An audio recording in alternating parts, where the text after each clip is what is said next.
Assalamualaikum warahmatullahi wabarakatuh. Perkenalkan, nama saya Kofifa Indah Parawansa dengan NIM 2240364, Prodi Manajemen Bisnis Syariah semester 7, dan saya dari kelompok 11. Di sini saya akan menjelaskan tentang pemasaran internasional dan revolusi digital dalam pemasaran. Yaitu yang pertama, pemasaran global. Pemasaran global adalah proses perencanaan, pengembangan, pelaksanaan, dan pengendalian program pemasaran untuk memenuhi kebutuhan dan keinginan pelanggan di pasar global. Hal ini melibatkan analisis pasar, pemilihan target, pengembangan produk, harga, promosi, dan distribusi produk di pasar global. Peran pemasar internasional harus mengetahui dan beradaptasi dengan pengaruh budaya, bahkan dapat memengaruhi tingkat kecepatan perubahan di seluruh dunia. Dalam strategi pemasaran, menyesuaikan kampanye dengan nilai dan kebiasaan lokal, contoh Jepang dan Timur Tengah. Perlu juga perluasan cakupan teknologi digital, memperluas cakupan melalui medsos, marketplace, dan SIM. Kecepatan dalam strategi yang dahulu butuh berbulan-bulan kini menjadi singkat dalam hitungan menit. Revolusi industri. Revolusi industri adalah serangkaian perubahan besar dalam cara manusia membuat dan menggunakan barang-barang serta cara mereka bekerja yang terjadi pada masa-masa tertentu dalam sejarah manusia. Revolusi menjadi 4, yaitu revolusi 1.0, yaitu perubahan besar di pertanian, manufaktur, pertambangan, dan transportasi ditandai dengan tenaga mesin uap. Yang kedua, revolusi 2.0, yaitu mesin produksi ditenagai oleh listrik ditandai dengan kemunculan pembangkitan tenaga listrik. Yang ketiga, yaitu revolusi 3.0, ditandai dengan kemunculan teknologi digital dan internet, penggunaan tenaga komputer untuk otomasi manufacturing.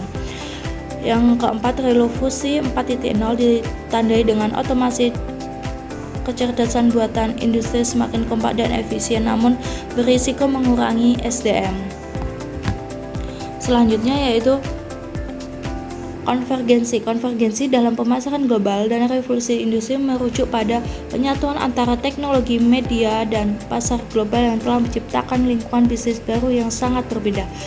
Konvergensi ini memungkinkan perusahaan untuk menjangkau khalayak global lebih efektif dan meningkatkan efisiensi operasional mereka.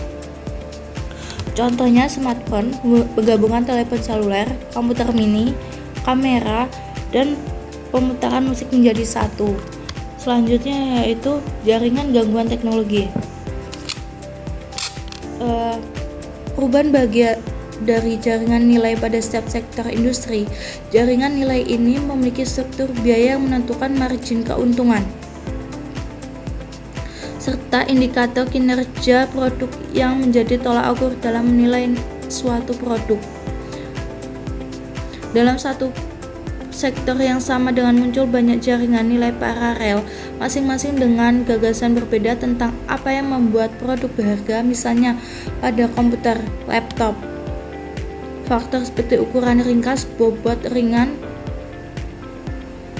konsumsi daya rendah, dan konstruksi kokoh menjadi metrik utama. Pada tahun 1980-an, konsumsi rela membayar lebih untuk ukuran yang lebih kecil, meskipun hal ini tidak relevan bagi pembelian komputer mainframe.